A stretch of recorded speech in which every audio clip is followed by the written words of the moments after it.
Hello students, how are you all? I hope everybody is fine at their home. तो आज हमने बात करनी है बोहर मॉडल ऑफ एटम के न्यूमेरिकल्स के मैथमेटिकल फॉर्मूलेस की। तो बोहर मॉडल की पोस्टुलेट बहुत सारी रेफरेंस बुक में से बच्चों ने पढ़ी है, जो कि सिंपल पॉइंट्स उनको समझ में आ रहे हैं, बट वो एक्चुअल में उनके मैथमेटिकल फॉर्मूले जो न्यूमेरिकल्स है क्लास 11th में आते हैं आपको, वो समझने मुश्किल हो रहे हैं। तो हमने ज्यादा टाइम नहीं लेना है, वीडियो ज्यादा लंबी नहीं करनी, बट टॉपिक बहुत लंबा है। हम मैथमेटिकल फॉर्मूले डिराइव करेंगे इस वीडियो में। तो साथ साथ में पोस्टुलेट्स भी आती रहेंगी, साथ साथ में मैथमेटिकल भी आता रहेगा। और जिन्होंने सिर्फ पोस्टुलेट्स वाला लेक्चर लगाया हुआ है वो इस लेक्चर को अच्छे से देखे। इसमें हम आपको कंप्लीट नॉलेज देंगे। तो सबसे पहला तो बोहर का आपको एक ही चीज पता है कि बोहर ने क्या कहा था कि किसी भी एटम में एक पॉजिटिव चार्ज या हेविली बॉडी है, उसको हम क्या बोलेंगे? न्यूक्लियस बोलेंगे। तो पॉइंट लिख लो, atom has a small heavily, atom has a small, पहली बात तो स्मॉल बोल दिया उसने, सेकंड क्या बोल दिया? Heavily, heavily positively charged species. Positively charge species है, उसको उसने क्या बोल दिया? It called it nucleus. उसको क्या बोल दिया उसने? न्यूक्लियस बोल दिया। तो पहली पोस्टुलेट कहने का मतलब, पोस्टुलेट भी साथ साथ में थोड़ी थोड़ी पोस्टुलेट को टाइम कम देंगे, मैथमेटिकल पॉइंट ऑफ व्यू से ज्यादा मैंने आपको बताना है। क्योंकि जब तक मैथमेटिकल नहीं आएगा तब तक आपको बोहर मॉडल में कॉन्फिडेंस नहीं आएगा, और न्यूमेरिकल्स भी करेंगे हम। ओके, सो ये फर्स्ट पॉइंट हो गया, ये फर्स्ट पोस्टुलेट हम कह सकते हैं। अब सेकंड अगर मैं आपको चीज बताऊं कि जो हमारे पास यहाँ पर पॉजिटिव है, हमको पता है कि साथ में यहाँ पर क्या है? ऑर्बिट जो है वो इलेक्ट्रॉन बना रहा है। घूमते घूमते इलेक्ट्रॉन क्या करता है? ऑर्बिट बनाता है। वहां पहले से ऑर्बिट नहीं होता, ये चीज भी आप अपने माइंड में रखिए। मैंने पहले से भी ये चीजें बता रखी है आपको। जिन्होंने पहले मेरे लेक्चर लगाए हुए हैं उनको ये चीज पता है। अब जैसे एग्जांपल मैं बताने लगा हूं कि अगर हम कोई एक्टिवा ड्राइव करते हैं तो उसके लिए रोड बन रखी है। अगर किसी ट्रेन में हमको जाना है तो उसके लिए ट्रैक बन रखा है। बट अगर प्लेन की बात करें तो उसका एक सर्टेन पैरामीटर होता है कि किस में उसको फ्लाई करना है। बट जहां वो जा रहा है वहां उसका ऑर्बिट बन रहा है। ऐसे ही न्यूक्लियस के यहाँ पर जो साइड में हम बोल रहे हैं, यहाँ कोई पहले से ऑर्बिट नहीं है। हाँ, बट जहां जहां इलेक्ट्रॉन घूमेगा वहां वहां क्या बन जाएगा? ऑर्बिट बन जाएगा। इसको ऐसे पढ़ें, फंडामेंटल अच्छा रखें। ओके, ज्यादा टाइम नहीं देंगे इन चीजों को, छोटी छोटी चीजों को, बट अपने फंडामेंटल स्ट्रांग रखेंगे कि जहां जहां इलेक्ट्रॉन घूम रहा है वहां वहां ऑर्बिट बनता चला जाएगा। सेकंड पॉइंट, अब सेकंड पोस्टुलेट ये बना सकते हैं। अच्छा, अब ये हमारे पास इलेक्ट्रॉन जो है वो सर्कुलर में ही क्यों घूम रहा है? सर्कुलर में ही क्यों घूम रहा है? ये स्क्वायर में क्यों नहीं घूम रहा? सीधी सी बात है, वो सर्कुलर में घूम रहा है, वो स्क्वायर में नहीं घूम रहा, ऐसा क्यों? तो यही हमारी सेकंड पोस्टुलेट है। और इसका मैथमेटिकल रिलेशन मैं बताने लगा हूं, ध्यान इधर रखना कि जैसे ही हमारे पास न्यूक्लियस के यहाँ पर सराउंडिंग में रिवॉल्व कर रहा है इलेक्ट्रॉन, ऑर्बिट बना रहा है, और जैसे ही ये दूर जाने लगता है न्यूक्लियस इसको खींच लेता है तो पास में आ जाता है। जैसे यहां से फिर दूर जाने लगता है तो न्यूक्लियस इसको खींचता है, पास में आ जाता है। जैसे ये दूर जाने लगता है, इधर को स्क्वायर जाने लगता है, इस न्यूक्लियस को खींचता है, ये पास आ जाता है। तो कहने का मतलब क्या है कि इलेक्ट्रॉन अपनी मर्जी से सर्कुलर नहीं घूम रहा, वो न्यूक्लियस के अट्रैक्शन की वजह से सर्कुलर आ गया। और ये अट्रैक्शन की फोर्स लग रही है इसमें। कौन सी फोर्स है? Forces of attraction. बहुत जरूरी है, काम की चीजें, वो ध्यान इधर रखना आप। पॉजिटिव नेगेटिव में क्या है? अट्रैक्शन। अब अट्रैक्शन की वजह से वो घूम रहा है, बट घूमते घूमते उसका क्या बन गया? सर्कल। घूमते घूमते क्या बन गया? सर्कल। और हमारा मैथ्स जो गणित कहता है, कहता अगर कोई सर्कुलर में फोर्स लग रही है, वो किस क्यों उसको क्या बोलेंगे हम? उसके पीछे रिस्पॉन्सिबल कौन सी फोर्स होती है? Centripetal force. क्या बोलेंगे उसको? सेंट्रीपिटल फोर्स है। इलेक्ट्रॉन के पास सेंट्रीपिटल फोर्स नहीं है, इलेक्ट्रॉन के पास है फोर्स ऑफ अट्रैक्शन। वो कहां से आ रही है? जब नेगेटिव एंड पॉजिटिव आपस में क्या करते हैं? अट्रैक्ट। बट वही अट्रैक्शन की फोर्स की वजह से वो घूम रहा है। अट्रैक्शन की फोर्स की वजह से वो क्या कर रहा है? घूम रहा है। तो जैसे ही घूमता रहा घूमता रहा घूमता रहा, उससे सर्कल बन गया। जैसे ही सर्कल बन गया तो उसी फोर्स ऑफ अट्रैक्शन को हमने क्या कह दिया? कौन सी फोर्स बन गई है? सेंट्रीपिटल फोर्स बन गई है। कहने का मतलब हम ये कह सकते हैं कि सेकंड पॉइंट क्या है कि जो फोर्स ऑफ अट्रैक्शन है वो किसके इक्वल आ गई? सेंट्रीपिटल फोर्स के इक्वल आ गई। ये देखिए, ये सी के इक्वल आ गई, सेंट्रीपिटल फोर्स बोलेंगे। और I can say it is radial, radial force, जिसे एफ आर से भी डिनोट कर सकते हैं। इसको एफ सी बोलेंगे और एफ आर बोल देंगे हम। ये लीजिए सर, सेंट्रीपिटल बोलिए या रेडियल फोर्स बोलिए। सो सेकंड पोस्टुलेट में आपको ये लिखवा सकता हूं, आप लिख सकते हैं जल्दी से। ये फर्स्ट पोस्टुलेट थी। सेकंड का मैथमेटिकल अभी बताने लगा हूं, पर पहले थोड़ी सी थ्योरी लिख लो ताकि आपको क्लियर हो जाए। लिखिए जल्दी से। The centripetal force required for circular motion of electrons required for circular motion of electrons around the nucleus around the nucleus is provided by forces of attraction is provided by is provided by forces of attraction। Theory भी हो गई, mathematical इधर देखना। आप ध्यान दे, इधर देना सब कुछ, ये आपको फिजिक्स में बहुत काम आने वाली चीज है। ध्यान इधर, everybody please see on the board. चलिए देखिए इधर। अब अगर हमारे पास कहीं फोर्स ऑफ अट्रैक्शन होती है, ध्यान इधर रखना, फोर्स ऑफ क्या है, अट्रैक्शन। तो सपोज करिए हमारे पास कोई दो चार्जेस है, अट्रैक्शन की फोर्स यही है ना। जैसे यहां पर भी दो चार्जेस है, एक पॉजिटिव है एक कौन सा है, नेगेटिव है। सपोज करिए दो चार्जेस है, इसको एक को मैंने Q1 बोल दिया, दूसरे को Q2 बोल दिया। फिजिक्स का टॉपिक है बोहर मॉडल वैसे, बट केमिस्ट्री के पॉइंट ऑफ व्यू से प्रॉपर डिटेल कराएंगे।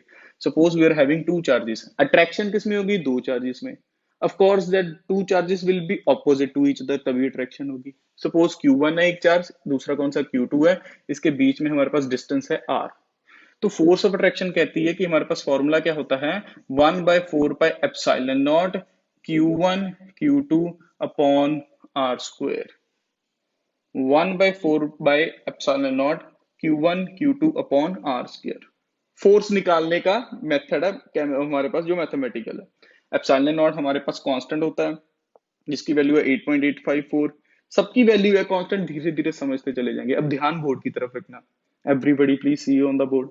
तो फोर्स ऑफ अट्रैक्शन को मैं ऐसे लिख सकता हूं, देखना जरा इधर, कि 1/4π epsilon naught. Epsilon naught is a constant, अभी पता लग जाएगा क्या है इसकी वैल्यू।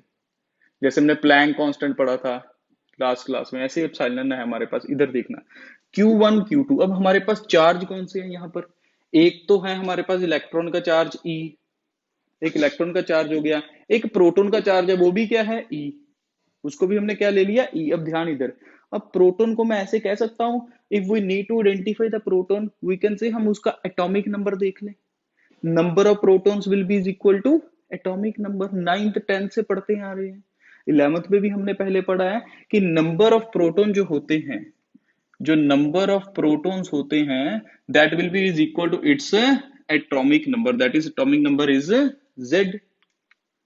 तो मैं ऐसे कह सकता हूं कि एक प्रोटॉन पर E चार्ज है, please see on the board, एक प्रोटॉन पर E चार्ज है, तो Z प्रोटॉन पर कितना हो जाएगा, Ze।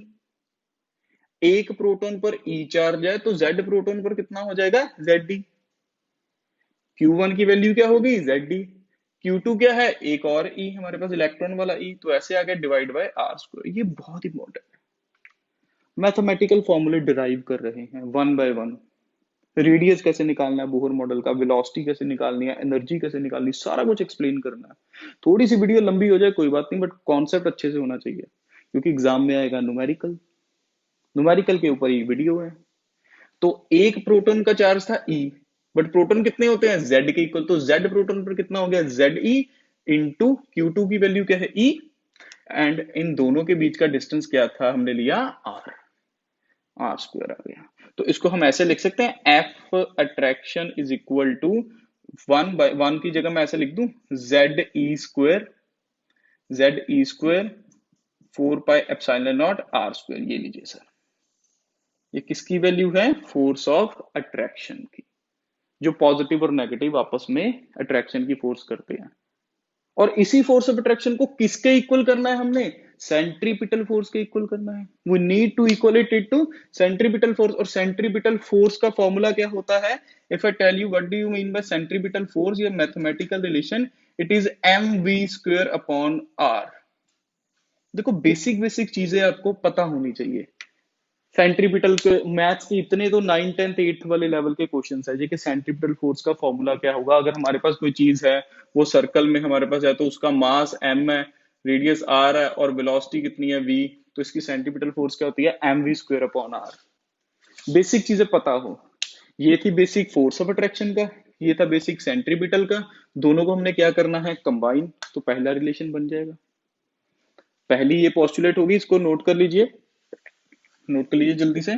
और सेकंड जो मैंने अब आपको बताई है वो क्या थी पोस्टुलेट, जो है हम साथ में लिखते हुए चले जाएंगे। चलिए सर, पहले इन दोनों को इक्वल करें। ये लीजिए, इक्वल करके हमारे पास क्या बनेगा, M V square upon R will be equal to Z E square upon 4 pi epsilon naught R square. ऐसा कुछ बन गया, दोनों को इक्वल कर दिया। अब कहीं कैंसिल हो रहा है तो आर से आर कैंसिल हो रहा है, देखो, और कुछ कैंसिल हो रहा है नहीं, तो क्या आ गया हमारा पहला relation, M V square will be equal to Z E square upon 4 pi epsilon naught R. एक आर बचा, ये लीजिए sir. This is very important, very very very important. ये इसको इक्वेशन नंबर 1 दे दो, ये बहुत इंपॉर्टेंट। और जो इंपॉर्टेंट चीजें है वो मैं यहां पर लिखता हुआ चला जाऊंगा, देखना इधर। जो पहली इक्वेशन ड्राइव हुई थी वो क्या थी हमारे पास, F will be equal to 1/4 pi epsilon naught Q1 Q2 upon R square, ये ड्राइव करा था अट्रैक्शन। सेकंड हमने लिखी है सेंट्रीपिटल, क्या थी, M V square upon R. Third हमारे पास क्या आ गया रिलेशन जो हम ड्राइव कर रहे हैं, M V square is equal to Z E square upon 4 pi epsilon naught R. जो काम की चीजें वो यहां लिखते चले जाएंगे, आगे वाले फॉर्मूला डेरिवेशन में हमको हेल्प मिलेगी।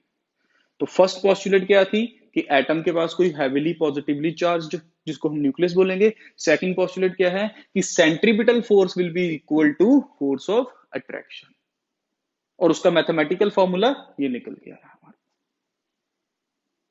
क्लियर हो रही है चीजें, जो मैथमेटिकल इंपॉर्टेंट चीजें है वो मैं यहां लिखता हुआ चला जाऊंगा कि अट्रैक्शन में कितना निकला है, सेंट्रीपिटल में कितना निकला है। ओके, और दोनों का कॉम्बिनेशन हमारे पास कितना निकला है। And centripetal force is also known as radial force. ये हमारे पास 2 पोस्टुलेट्स होगी। अब हम पूछते हैं नेक्स्ट पोस्टुलेट पे। चलिए, पोस्टुलेट नंबर 3 इधर देखना है बोर्ड की तरफ। अब हमारे पास क्या है, यहाँ पॉजिटिव है, first orbit, second orbit, third orbit, fourth orbit, fifth orbit, ऐसा चलेगा। First second third fourth fifth, ऐसा ही है, हमने पढ़ा। यही बोहर मॉडल ऑफ एटम है जो हम पढ़ के आए हैं। अब इधर देखना, पहली बात तो इधर देखो, इनका रेडियस पहले यहाँ इतना था, फिर इतना हो गया, फिर इतना हो गया, इतना हो गया। देखो डिस्टेंस बढ़ता जा रहा है। फर्स्ट ऑर्बिट को मैंने इतना ड्रॉ करा है, फर्स्ट और सेकंड के बीच का, फिर सेकंड एंड थर्ड के बीच को थोड़ा बड़ा कर दिया, थर्ड एंड फोर्थ को और बड़ा, फोर्थ एंड फिफ्थ को और बड़ा। अब इसके बीच का रेडियस भी मैं आपको मैथमेटिकल प्रूव करूंगा इसी वीडियो में।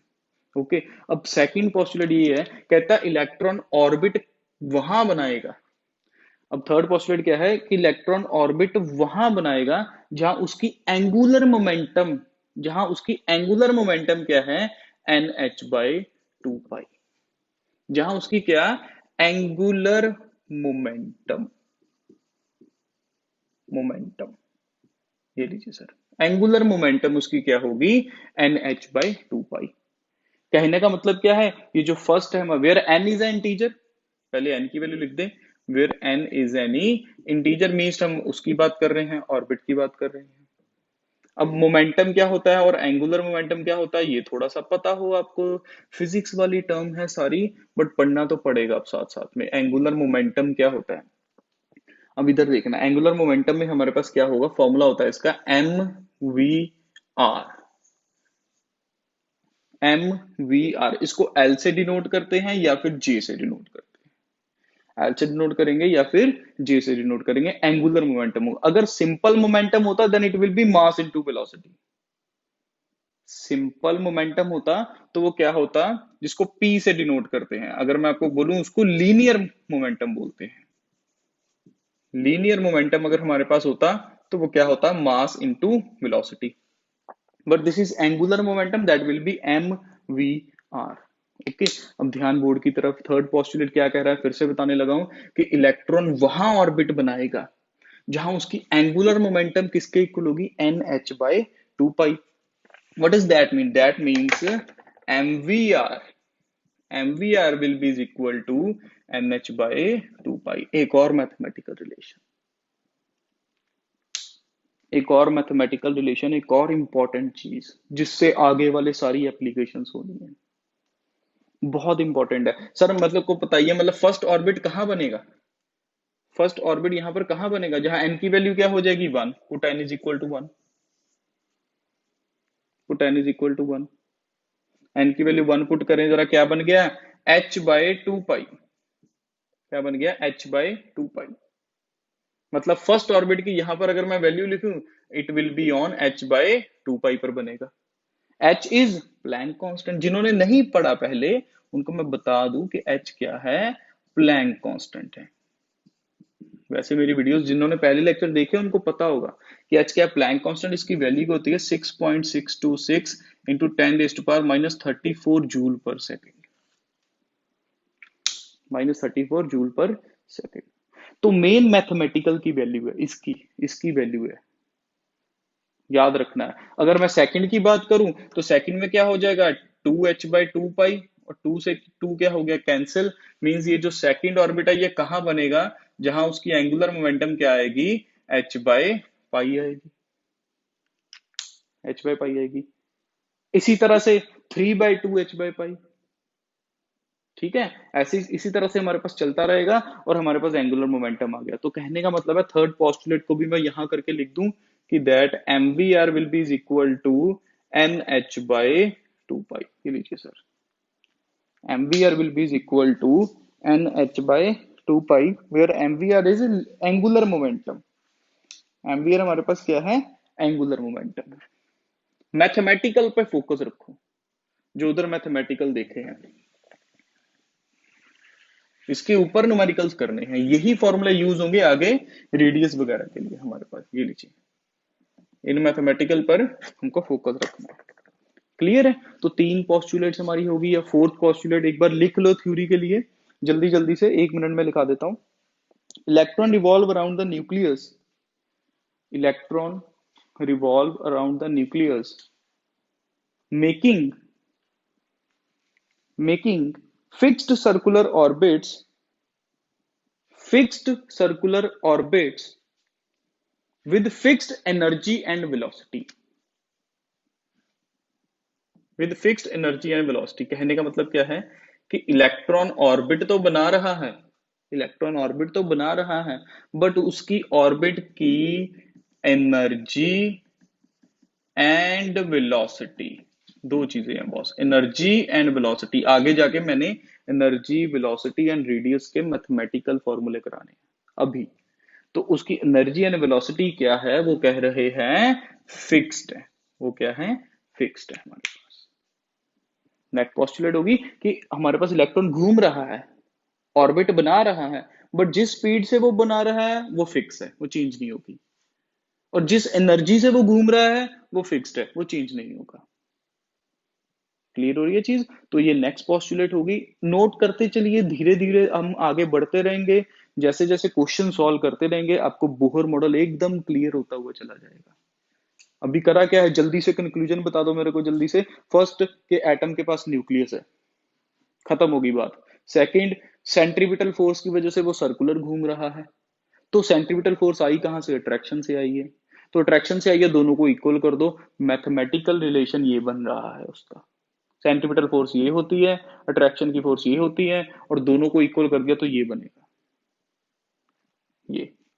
आई होप कैमरे में आ रहा होगा ये वाला थर्ड फोर्स, एक बार मैं चेक कर लूं, और कैमरे में नहीं आ रहा, हाँ आ रहा है, बिल्कुल आ रहा है। तो ये थर्ड वाला हो गया हमारे पास। और हमारे पास नेक्स्ट हमारे पास क्या था पोस्टुलेट, कि एंगुलर मोमेंटम, जहां पर एंगुलर मोमेंटम इज एम्बियर, वहां बनेगा ऑर्बिट जहां उसकी nh/2 पाई होगी। सर उससे नेक्स्ट पॉइंट, ऑर्बिट बन रहा है बट उसकी एनर्जी एंड वेलोसिटी क्या है, फिक्स्ड है। सारा कुछ इकट्ठा सा कंक्लूजन अपने माइंड में रखिए और आगे बढ़ते चलिए, ताकि हमको सब कुछ लर्न रहे। क्लियर हो रहा है। कोई डाउट है तो अभी कमेंट कर दो, अगर कोई डाउट है तो अभी देख लो वीडियो कितने टाइम पर है और कमेंट कर दो, रिप्लाई आ जाएगा उसका। चलो नेक्स्ट हमको क्या करना है, कहते हैं अगर हमारे पास इलेक्ट्रॉन कहीं, सपोज करो यहां से आगे मूव कर गया, सपोज हम इसको एक्सटर्नल एनर्जी दे रहे हैं, सपोज यहां पर इलेक्ट्रॉन था, यहां इलेक्ट्रॉन था, ओके। तो मतलब सेकंड ऑर्बिट में था, ध्यान इधर रखना कि पहले इलेक्ट्रॉन किस में था, सेकंड ऑर्बिट में, ध्यान बोर्ड की तरफ। मैंने इसको एनर्जी दे दी, मैंने क्या दे दी, एनर्जी दे दी। सेकंड ऑर्बिट से मैंने एनर्जी कैसे दी, मैंने क्या करा, एक फ्लेम जगा दी, एक क्या करा, कैंडल लिया और कैंडल से इसको हीट एनर्जी दे दी। क्या दे दी? हीट एनर्जी दे दी। तो इलेक्ट्रॉन जंप कर गया, इलेक्ट्रॉन सेकंड ऑर्बिट से कहां चल गया? मेरे पास फोर्थ ऑर्बिट पे चला गया। चलो जी, सेकंड, थर्ड, फोर्थ, ये गया यहां पर, पहुंच गया यहां पर। तो कहने का मतलब क्या है कि whenever an electron gain energy और absorb energy, it can move from its normal state to upper state. अब normal state to upper state को हम क्या बोलते हैं? कि अगर नॉर्मल स्टेट है, नॉर्मल स्टेट है, इसको मैं बोल देता हूं ground state. What we call it? Ground state से इलेक्ट्रॉन क्या करेगा? एनर्जी को क्या करेगा? एब्जॉर्ब। क्या करेगा? एनर्जी को एब्जॉर्ब। कहां से है ये एनर्जी? भाई एक्सटर्नल सोर्स से दी है, क्योंकि उसके पास ऑलरेडी कांस्टेंट थी एनर्जी, कम ज्यादा खुद से नहीं कर सकता वो। बट एनर्जी को एब्जॉर्ब, हमने एनर्जी जब प्रोवाइड की तो एब्जॉर्ब करी, तो वो अपनी कौन सी स्टेट में पहुंच गया? अपर स्टेट, जिसको हम बोलते हैं एक्साइटेड स्टेट में पहुंच गया। Whenever an electron absorb external source energy, it will jump from ground state to excited state। वो जंप करेगा। और अगर मैं इस मोमबत्ती को हटा दूं, अगर मैं इसको हटा दूं, यानी कि ग्राउंड स्टेट था हमारे पास, इलेक्ट्रॉन गया एक्साइटेड स्टेट पर, यहां से एनर्जी अब्सॉर्ब करके गया ऊपर। बट अगर मैं उस एनर्जी को हटा दूं, तो वो इलेक्ट्रॉन वापस आएगा इलेक्ट्रोमैग्नेटिक वेव की फॉर्म में, जो कि कलर शो करती है। जो कि क्या शो करेगी? कलर शो करेगी। This is responsible for the colour. तभी हमको अगर किसी चीज का कलर देखना होता है तो हम उसको फ्लेम के ऊपर करते हैं। फ्लेम के ऊपर करते हैं तो वो इलेक्ट्रॉन एनर्जी एब्जॉर्ब करेगा, एक्साइटेड स्टेट में जाएगा, एक्साइटेड स्टेट से वापस आएगा, और वो क्या करेगा? एनर्जी को लूज करेगा, और वापस आते हुए कौन सी फॉर्म में आएगा? इलेक्ट्रोमैग्नेटिक वेव्स, जो कि कलर शो करती है। इसको बोलते हैं ट्रांजिशन। उसने जल्दी से ट्रांजिशन कर दी, और ये सारा काम वो 10⁻⁻⁶ सेकंड्स में कर लेता है। 10⁻⁻⁶ का मतलब क्या हो गया? 0.0000006 सेकंड्स में वो ये काम कर लेगा। इतने कम सेकंड्स में वो ये काम कर लेता है। ये वैल्यू चेंज भी हो सकती है, मतलब डिपेंड करता है कि इलेक्ट्रॉन कितना लूजली बाउंड है, या वो अच्छे से उसको पैकिंग पोजीशन में है, वो डिपेंड करता है हमारे पास। It may be change, but बहुत जल्दी हो जाता है। जैसे आप आग के ऊपर करोगे, कलर दिख गया, वापस करोगे, कलर हट गया, क्योंकि ये सब प्रोसीजर होती है। ओके, तो इसके ऊपर भी हम पॉइंट लिख सकते हैं। Energy of electron, energy of electron, ये लास्ट पॉस्टुलेट है। इसके बाद वही मैथमेटिकल, इसको यूज करके सारे के सारे फॉर्मूले बनाएंगे। Energy of electron in any orbit is conserved. पहले तो ये लिखो, energy of electron in any orbit is conserved, but when energy from outsource, but when energy from outsource is provided, when energy from outsource is provided, then the electron absorb energy and jump to its excited state. Then electron absorb energy and jump to its excited state. This change in energy, this change in energy can be denoted by delta E. Delta is for change, E for energy.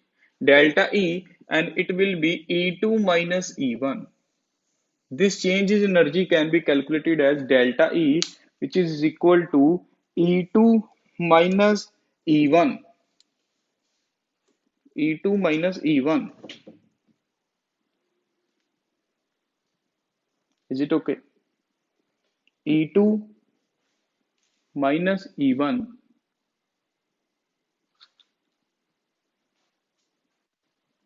ठीक है, clear है। चलिए जल्दी से हम applications की बात करते हैं, मतलब मैथमेटिकल फॉर्मूले आगे और निकालते हैं इसके। चलिए सर, वीडियो अच्छे से देख लो प्रॉपर। अब हम एप्लीकेशंस की बात करेंगे, means how to calculate radius for radius. Marker थोड़ा सा लाइट हो गया तो हम इसमें इंक डाल देते हैं। तब तक आप रिवीजन दे लो जल्दी से, जितना आपका है उसको रिवीजन दे लो। तब तक हम मार्कर में इंक डाल लेते हैं।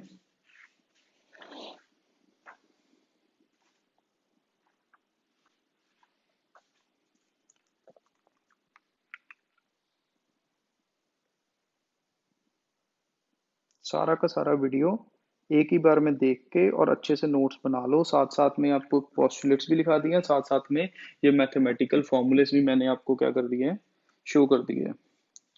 चलिए सर, पहले लिखते हैं हम M V R is equal to N H by two pi, ये हमने पढ़ा है पहले। M V R is equal to N H by two pi, ध्यान इधर रखना, एवरीबडी प्लीज सी हियर। अब ये है हमारे पास, इसमें से आर की वैल्यू निकालो, रेडियस निकालना है ना हमको, तो आर की वैल्यू निकालो। अगर रेडियस निकालो, सॉरी वी की वैल्यू निकालो पहले। V will be is equal to N H by two pi R, M साथ में आ जाएगा। देखिए ऐसा कुछ होगा, वी था, एम आर उधर चला गया, टू पाई ऐसे आ गया। ये हमने कहां से ली इक्वेशन, यहां से, एंगुलर मोमेंटम वाली हमने इक्वेशन उठाई है, ठीक है। और मैंने एक इक्वेशन वन भी आपको लिखवाई थी, फ्रॉम इक्वेशन वन ऐसे लिख दो, M V square is equal to Z E square upon 4 pi epsilon naught R. ये वाली इक्वेशन देखो यहाँ लिख रखी है, ठीक है ना। सेंट्रीपिटल जो फोर्स ऑफ अट्रैक्शन के इक्वल थी वो वाली इक्वेशन, मतलब इक्वेशन नंबर इसको क्या बोल दो हम, वन लिखी थी हमने, इसको बोल दो two. Put two in one, इस v की वैल्यू को इसमें पुट कर दो जरा। कुछ भी देखो, लर्न भी कुछ नया नहीं बताना, पहले दो पोस्टुलेट्स में जो करवाया था वही उसी को यूज कर करके रेडियस निकालेंगे, उसी को यूज करके एनर्जी निकालेंगे, उसी को यूज करके वेलोसिटी निकालेंगे, ठीक है। थोड़ा जल्दी करेंगे, वीडियो लंबी हो रही है। एम डॉट वी की वैल्यू पुट कर दो जरा, स्क्वायर में है N H divide by two pi R M, square is equal to Z E square upon 4 pi epsilon naught R. ये कुछ पिक्चर में ली, हमारे पास वही हमने चीजें ली है, यहां से v की वैल्यू निकाली, उसको यहां पुट कर दिया। सर ऐसा क्यों करा रहे हैं, क्योंकि रेडियस का फॉर्मूला निकालना, रेडियस ये रहा। सॉल्व करें जरा इसको, मैथमेटिकल वैल्यू तो सबको आती होती है सॉल्व करनी। चलिए सर, साथ साथ में मैं करवा देता हूँ, कोई बात नहीं, थोड़ी सी वीडियो लंबी हो जाए, नो प्रॉब्लम। एम, ये क्या हो गया, N square H square upon 4 pi square R square, और यहां पर हमारे पास एम एक और आ रहा है, N square, M square is equal to Z E square upon 4 pi epsilon naught R. जो कैंसिल हो रहा है मेरे को बताइए जल्दी से, जो जो चीजें हमारे पास कैंसिल हो रही है उसको कैंसिल कर दीजिए। चलिए, एम के साथ ये एम कैंसिल हो गया, क्लियर हो रहा है।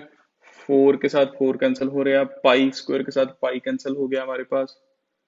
और क्या कैंसिल हो रहा है, आर स्क्वायर के साथ एक आर कैंसिल हो गया, बचा गया हमारे पास N square H square upon pi R M is equal to Z E square upon epsilon naught. देखिए जरा,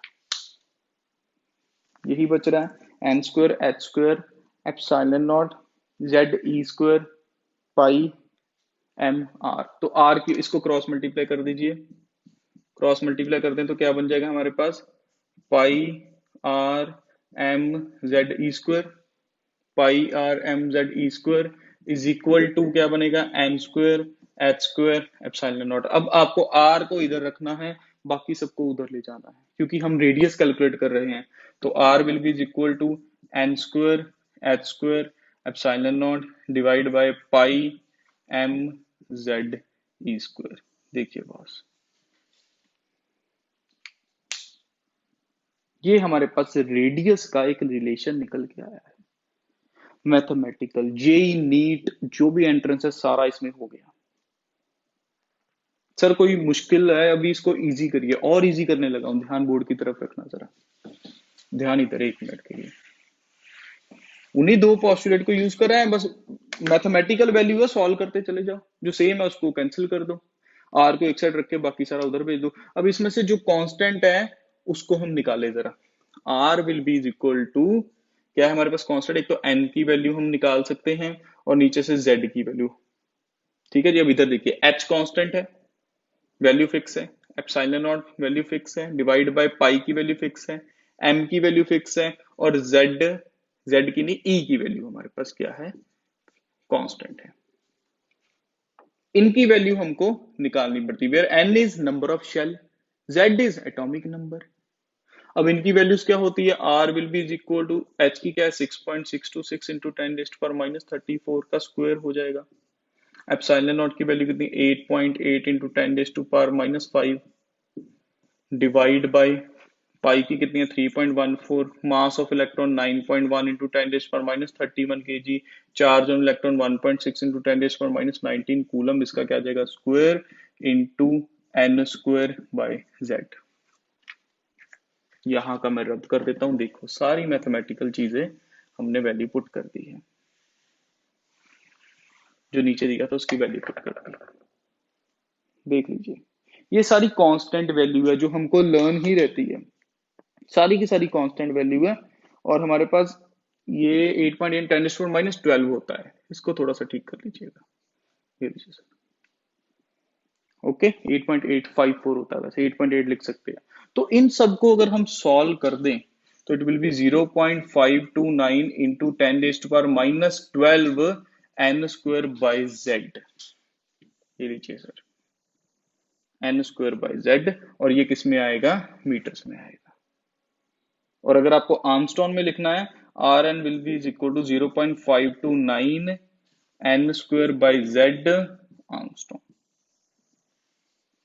because 1 angstrom is equal to 10⁻12 metre होता है। अगर मीटर में पूछा है तो ये फॉर्मूला, अगर आर्मस्ट्रॉन में पूछा है तो ये फॉर्मूला। क्लियर हो रही है चीज, देखो मैथमेटिकल रिलेशन निकल के आया किसका, आर का। R N will be is equal to, मैं लिख सकता हूँ 0.529 N square by Z angstrom, ये देखो नया फॉर्मूला आ गया आर का। ठीक है, यहां पर आर की वैल्यू 1 पुट करो। फॉर हाइड्रोजन मैं कह सकता हूं फॉर हाइड्रोजन हम R1 निकालें, मतलब n की वैल्यू भी 1, फर्स्ट ऑर्बिट 0.529, 1 का स्क्वायर 1, ये भी 1, तो हमारे पास आंसर क्या आ गया, R1 will be equal to 0.529, ये लीजिए रेडियस निकाल दिया हाइड्रोजन का। कहने का मतलब क्या है, पॉजिटिव से लेके यहां तक का जो डिस्टेंस आ गया हमारे पास, फर्स्ट ऑर्बिट का जो डिस्टेंस था हमारे पास वो कितना है 0.529, किसके लिए है, सिर्फ हाइड्रोजन के लिए। और मैं आपको एक चीज बता दूं, बोहर ने जो मॉडल दिया है ना, ये जो बोहर है उसने ये जो मॉडल दिया है वो सिर्फ हाइड्रोजन के लिए ही दिया है, सिंगल इलेक्ट्रॉन के लिए दिया है। मल्टी इलेक्ट्रॉन के लिए ये सारी कैलकुलेशन कुछ भी नहीं दे रखा है उसने, यही इसकी लिमिटेशन थी। सर R2 निकालिए, ओके R2 निकालो, मींस n की वैल्यू क्या हो गई 2, n की वैल्यू यहां क्या हो गई 2, और z तो 1 ही रहेगा because z is atomic number, hydrogen atomic number is 1। R3 निकालिए, निकाल लीजिए R3। R4 निकालिए, जल्दी से निकाल के बताइए। जो मेरे पास यहाँ पर R2 R3 R4 का आंसर है, R2 मेरे पास है 2.116 आर्मस्ट्रॉन, R3 मेरे पास मैं आपको बता दूं 4.761 4.761 आर्मस्ट्रॉन, ये मेरे पास है। क्लियर हो रही चीज। अब R2 माइनस R1 करो जरा, एंड R3 माइनस R2 करो जरा। R2 माइनस R1 क्या हो गया, 2.116 माइनस 0.529, 2 में से 0.5 निकाल दो, अगर हम पीछे को छोड़ दें 2 में से 0.5 निकाल दो तो 1.5 समथिंग आ जाएगा। ओके, R3 माइनस R2 क्या होगा 4.7 माइनस 2.116, अगर 4 में से 2 निकाल दे तो 2 आ गया, मोटा मोटा बता दिया मैंने। तो कहने का मतलब फर्स्ट में जो डिफरेंस है वो 1.5 है, बट सेकंड में और सेकंड और थर्ड में जो डिफरेंस है वो कितना आ रहा है 2, मींस डिफरेंस बढ़ रहा है। इसीलिए मैं आपको कहता हूं आपको जो डायग्राम ड्रॉ करना है वो ऐसे ड्रॉ करना है कि जो फर्स्ट है हमारे पास वो ऐसा हो, सेकंड में थोड़ा सा ज्यादा गैप हो, थर्ड में और ज्यादा हो, फोर्थ में और ज्यादा हो, क्योंकि हमारे पास R2 R1 का डिफरेंस कम है, R3 R2 का डिफरेंस ज्यादा है, सिमिलरली R4 R3 का क्या हो जाएगा और ज्यादा डिफरेंस हो जाएगा। सारी की सारी मैंने डिटेल्ड एक्सप्लेनेशन आपको दे दी है, सारा का सारा मैथमेटिकल आपके ज्ञान आपके आगे रख दिया है। अब आपको क्या करना है, इसको नोट कर लेना है अच्छे से, नहीं समझ में आ रहा है एक बार वीडियो दोबारा से रिवाइंड करके चेक कर लो, देख लो, और साथ साथ में नोट्स बनाओ। और इसके ऊपर बेस्ड न्यूमेरिकल्स जब तक नहीं करे तब तक काम नहीं बना। ये सारे मैथमेटिकल फॉर्मूले अच्छी बात है, लर्न हो गया अच्छी बात है, रेडियस वाला भी लर्न हो गया अच्छी बात है, बट फॉर्मूलेस के ऊपर न्यूमेरिकल्स जरूर करिए। क्लियर हो रही है। अब हम क्या कर रहे हैं, बोहर मॉडल को आगे बढ़ा रहे हैं। अब सेकंड एप्लीकेशन, पहली एप्लीकेशन क्या थी रेडियस वाली, सेकंड एप्लीकेशन हमने बात करनी है वेलोसिटी की इसकी। कि वेलोसिटी ऑफ इलेक्ट्रॉन क्या है, सेम वही लिखिए, mv² is equal to formula पहले तो इसी को यूज करके बनाएंगे, z² 4 pi epsilon not r है यहाँ पर। एक तो ये हो गया। अब सेकंड लिखिए वही वाली equation, M V R is equal to N H by 2 pi. पहले किसकी वैल्यू हमने निकाली थी, v की निकाली थी और पुट करी थी। अब हमने किसकी निकालनी, यहां से r की वैल्यू निकालो, क्योंकि v निकालेंगे इसमें से। अब वेलोसिटी के लिए second application is for velocity, लिख लो यहाँ पर वेलोसिटी, पहले रेडियस का फॉर्मूला था, अब वेलोसिटी का। इधर देखना, जल्दी से खत्म करने लगे हैं वीडियो। वेलोसिटी इसके बाद एनर्जी, बस 3 ही पॉइंट है। चलिए, आर है N H by 2 pi into M V, put कर दो, पुट करो यहां पर इस वाली में। चलो लिखें क्या बनता है, mv² is equal to ze² upon 4 pi epsilon naught nh divide by 2 pi mv। देखो बस ऐसा कुछ बन गया। जो कैंसिल हो रहा है कैंसिल करो और मेरे को vn का फॉर्मूला निकाल के दिखाओ, v कितना निकल रहा है। v यहां से क्या निकलेगा, कैंसिल करो पहले, m से m कैंसिल हो गया, एक v से एक v कैंसिल हो गया, पाई से पाई कैंसिल हो गया, 2 से ये कैंसिल हो जाएगा, यहाँ 2 आ जाएगा।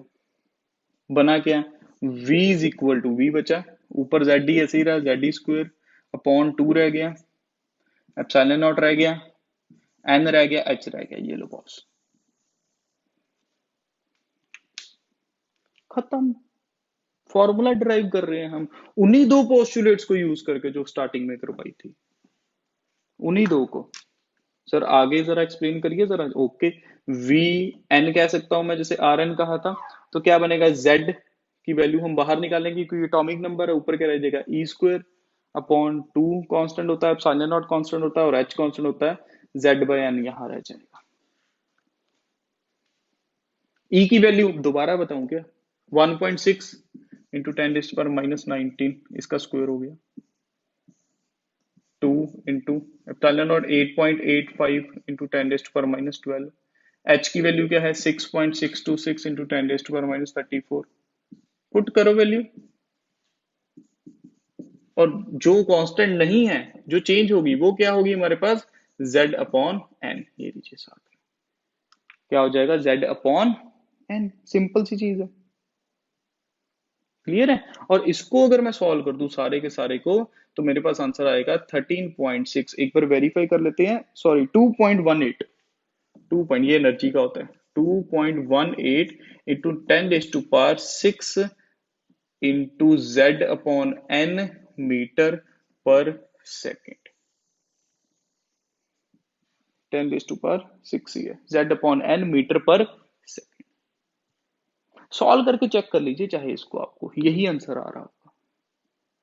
वेलोसिटी निकल रही है मीटर पर सेकंड में निकल रही है। सर मेरे को फर्स्ट ऑर्बिट की वेलोसिटी बताना, आपने कहा था कि एनर्जी भी फिक्स है, वेलोसिटी भी फिक्स है, तो वो फर्स्ट ऑर्बिट की कितनी है, तो v is equal to 1 put करके देख लो भाई, हाइड्रोजन के लिए z भी 1 हो गया, n भी 1 हो गया, that means v1 2.18 into 10⁻6 metre पर सेकेंड। इतनी स्पीड से, इतनी वेलोसिटी से वो इलेक्ट्रॉन हाइड्रोजन के केस में फर्स्ट ऑर्बिट में घूम रहा है, फर्स्ट ऑर्बिट में घूम रहा है, वेलोसिटी का रिलेशन निकल गया। इन्हीं दो को यूज करा है देखो, और सारा बोहर मॉडल जितना लंबा चल रहा है वो बना दिया। सर सेकंड ऑर्बिट की वेलोसिटी बताओ। देखो फर्स्ट ऑर्बिट की एंगुलर मोमेंटम पता लग गई, उसका रेडियस पता लग गया, सेकंड ऑर्बिट का बता दो मेरे को वेलोसिटी कितनी होगी, 2.18 इंटू 10⁻6 इंटू 1/2, क्योंकि n की वैल्यू क्या होगी 2, z तो 1 रहेगा, because it is for hydrogen, it is for hydrogen. अब इसका हाफ कर दो, मीन्स वेलोसिटी कम हो रही है, 2.18 डिवाइड बाई 2, मतलब वेलोसिटी क्या हो रही है, हाफ रह गई। फर्स्ट ऑर्बिट की वेलोसिटी ज्यादा है, उसके बाद वेलोसिटी क्या हो गई, कम हो गई, कितनी रह गई, उससे हाफ हो गई। इससे आगे चलेंगे तो क्या हो जाएगा, 1/3 हो जाएगा, मतलब इसका थर्ड हिस्सा हो जाएगा, फिर क्वार्टर हो जाएगी। मतलब जैसे जैसे ऑर्बिट में आगे जा रहे हैं, इलेक्ट्रॉन की वेलोसिटी क्या हो रही है, कम हो रही है। तो मेरे को जनरल फॉर्मूला तो लिखना पड़ेगा यहाँ पर, V N is equal to 2.18 into 10⁶ Z अपॉन n मीटर पर सेकेंड। ये लीजिए सर। क्लियर हो रही है चीजें कि नहीं हो रही है? बिल्कुल एकदम क्लियर होनी चाहिए।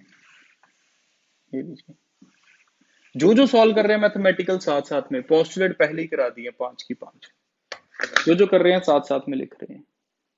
तो इस तरह से हमने रेडियस निकाला, हमने वेलोसिटी निकाल ली, हमने डिस्टेंस निकाल लिया उन दोनों के बीच का। इस तरह से अब हमको एनर्जी की बात करनी है, एनर्जी ऑफ इलेक्ट्रॉन। के एनर्जी कितनी है इलेक्ट्रॉन में फिक्स्ड है, पर उतनी कितनी है हमारे पास, फर्स्ट ऑर्बिट के लिए कितनी है, सेकंड के लिए कितनी है।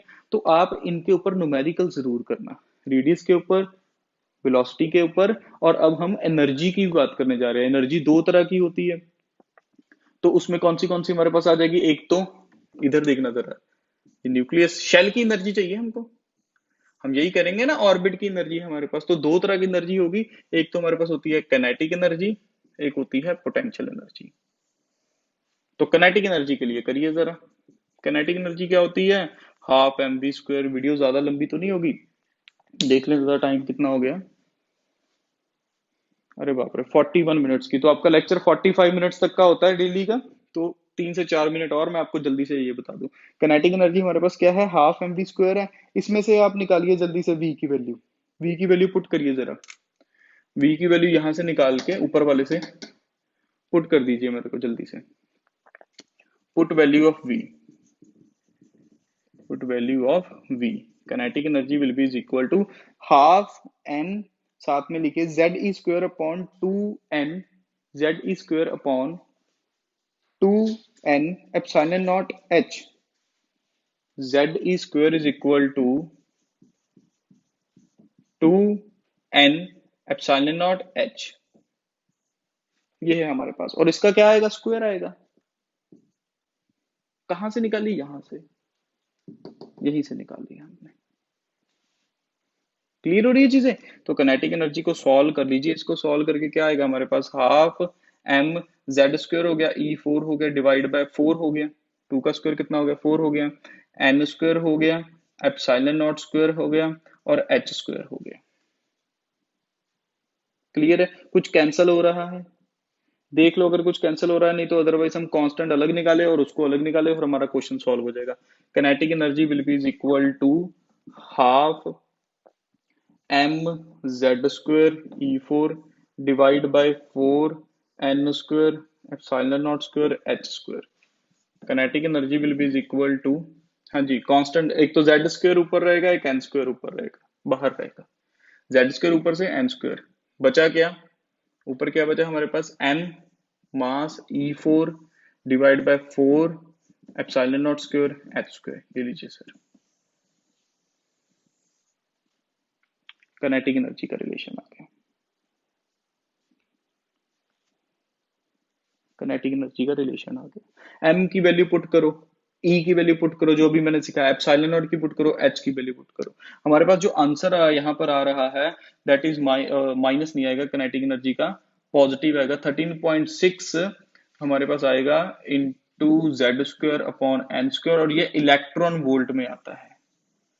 किस में आता है? इलेक्ट्रॉन वोल्ट में आता है। 13.6 into Z square upon n square, मतलब इसको सॉल्व करेंगे तो 13.6 आएगा। And this answer is in electron volt. अगर जूल में लिखना है, अगर आपको यही एनर्जी का यूनिट जूल में लिखने हैं, तो आपको इसको 1.6 इंटू 10⁻⁻19 से मल्टीप्लाई करना पड़ेगा। Z square upon n square, ये आ गया जूल में। ये आपके पास किस में आ गया? जूल में आ गया।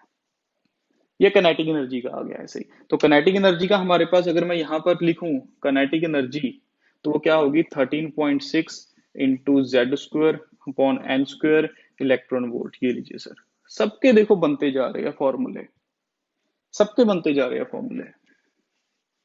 एनर्जी कितनी तरह की है? दो तरह की, kinetic energy and potential energy.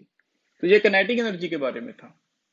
अब पोटेंशियल एनर्जी बतानी पड़ेगी, बस लास्ट है ये, और लंबा नहीं खींचेंगे, बस लास्ट ही है ये। एंड इससे आपका जो कॉन्सेप्ट है सारा बोहर मॉडल हो गया। हाइड्रोजन स्पेक्ट्रम की वीडियो अलग डाल देंगे। पोटेंशियल एनर्जी के बारे में लिखो जल्दी से। पोटेंशियल एनर्जी क्या होती है हमारे पास? इसको भी रब कर देते हैं। Potential kinetic energy is responsible for the movement and potential energy is responsible for the attraction of two charges q1 q2। kinetic energy समझते हो, मैं मूव कर रहा हूं तो अभी मेरी कौन सी एनर्जी लग रही है, kinetic एनर्जी। बट अगर मेरे को कोई अट्रैक्ट करे या रिपेल करे तो मेरे को कौन सी एनर्जी लगेगी, potential energy.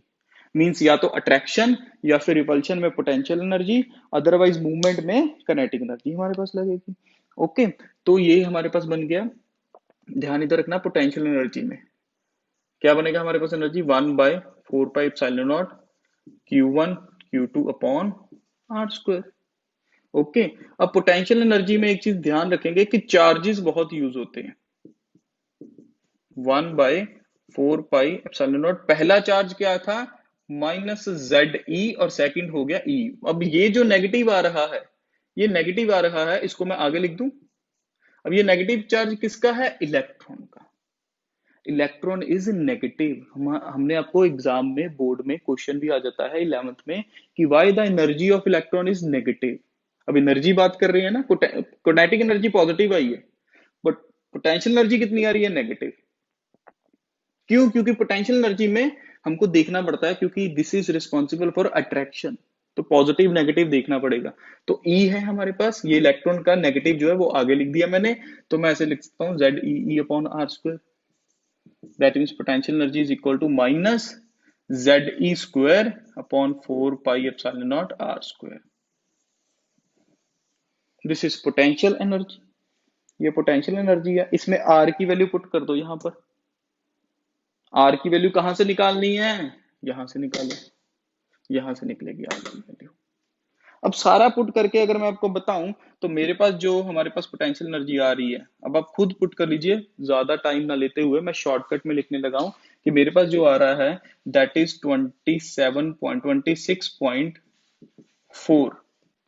26.4 Z square upon n square, ऐसे ही आएगा। यस 27.2 है, सॉरी आंसर 27.2 मेरे पास आ रहा है, Z square upon n square electron volt. R की वैल्यू यहां से इस वाली इक्वेशन से निकाल के यहां पुट कर दी है यहां पर। अब देखो पोटेंशियल एनर्जी का मेरे पास रिलेशन जो आ रहा है वो मैं यहां लिख देता हूं, नीचे जगह कम पड़ रही है, क्या है -27.2 Z square upon n square electron volt में। अगर जूल में लिखनी है तो मल्टीप्लाई कर दो। Okay, but in the exam they can also ask you total energy. Last चीज, 1 मिनट में वीडियो खत्म। Total energy it will be sum of potential energy plus kinetic energy. Potential कितनी निकल के आई है, -27.2 Z square upon n square. Kinetic कितनी निकल के आई है, 13.6 into Z square upon n square electron. एकदम इसका हाफ हो रहा है, दैट मीन्स टोटल एनर्जी कितनी आ रही है, -13.6 into Z square upon n square electron volt. कहने का मतलब जो इलेक्ट्रॉन घूम रहा है, ध्यान इधर रखना, जो इलेक्ट्रॉन इस ऑर्बिट में इस ऑर्बिट में इस ऑर्बिट में इस ऑर्बिट में घूम रहा है, इसका हमने रेडियस भी निकाल लिया, इसका हमने वेलोसिटी भी निकाल लिया, कितनी स्पीड से निकल रहा है, और इसकी हमने एनर्जी भी निकाल ली। अगर काइनेटिक एनर्जी पूछी तो ये, अगर पोटेंशियल एनर्जी पूछी तो ये, अगर उसने कह दिया मेरे को ओवरऑल एनर्जी बताओ तो फिर ये। 3 तरह की एनर्जी बता दी मैंने आपको। जेई मेंस एडवांस सारा हो गया इसमें, आपका बोहर मॉडल सारा क्लियर हो गया आपका, सारी पॉस्टुलेट्स हो गई है, सारे मैथमेटिकल रिलेशंस हमने मोस्टली कर लिए हैं। एक रिडबर्ग फॉर्मूला रहता है, उसकी अलग से वीडियो बनेगी, बहुत लंबी हो गई है वीडियो, तो इसलिए आपको इतना करके उसके ऊपर न्यूमेरिकल सॉल्व करने। क्लियर हो रही है, तो टोटल एनर्जी ऐसे निकाली है हमने। और एक चीज मैं आपको बता दूं कि हमारे पास एक क्वेश्चन भी आता है कि हमारे पास टोटल एनर्जी नेगेटिव क्यों होती है इलेक्ट्रॉन की। ध्यान से सुनना कि टोटल एनर्जी नेगेटिव क्यों होती है, क्योंकि न्यूक्लियस पर इंफिनिटी पर इलेक्ट्रॉन पर क्या होती है एनर्जी, जीरो। इन्फिनिटी पर इलेक्ट्रॉन की एनर्जी क्या होती है, जीरो। जैसे ही इलेक्ट्रॉन को हम किसी ऑर्बिट में डालते हैं या ऑर्बिट वो बनाना शुरू करता है या न्यूक्लियस के पास आना शुरू करता है, तो न्यूक्लियस उससे एनर्जी खींच लेता है। न्यूक्लियस क्या करता है, उससे एनर्जी अट्रैक्शन से क्या करता है, खींच लेता है। तो पहले से एनर्जी क्या थी, जीरो। अब थोड़ी सी न्यूक्लियस भी खींच लेगा तो जीरो से और कम क्या हो जाएगी, नेगेटिव। दैट मीन्स कि इलेक्ट्रॉन अगर न्यूक्लियस की तरफ चक्कर घुमा रहा है, इलेक्ट्रॉन अगर न्यूक्लियस के साइड में ऑर्बिट बना रहा है, तो उसकी एनर्जी क्या होगी, ऑलवेज नेगेटिव। मैथमेटिकल प्रूफ दिया है कि एनर्जी नेगेटिव कैसे होगी। और अट्रैक्शन की वजह से नेगेटिव हो रही है, इसलिए पोटेंशियल एनर्जी नेगेटिव आई है। और कनेटिक एनर्जी, मूवमेंट की एनर्जी नहीं मैं कह रहा, मूवमेंट की एनर्जी, कनेटिक एनर्जी पॉजिटिव ही है। बट अट्रैक्शन की क्या है, नेगेटिव। एंड नेगेटिव पॉजिटिव क्या बन गई हमारे पास, नेगेटिव एनर्जी। तो ओवरऑल एनर्जी क्या आ गई हमारे पास, नेगेटिव। तो इस तरह से हमने energies, velocity, radius, angular momentum सारा डिस्कस कर लिया है। आपको ये वीडियो बहुत यूजफुल है और आपको बोहर मॉडल के ऊपर 3 to 5 मार्क्स का क्वेश्चन आपको बोर्ड लेवल में, मीन्स आपका जो पेपर सेट होता है उसमें से आ सकता है, 3 मार्क्स न्यूमेरिकल। और जेई मेंस एडवांस नीट सबके लिए इंपॉर्टेंट है। तो जल्दी से कर लो। और नेक्स्ट वीडियो में बोहर मॉडल का स्पेक्ट्रम और साथ में बहुत सारे न्यूमेरिकल्स करते हैं।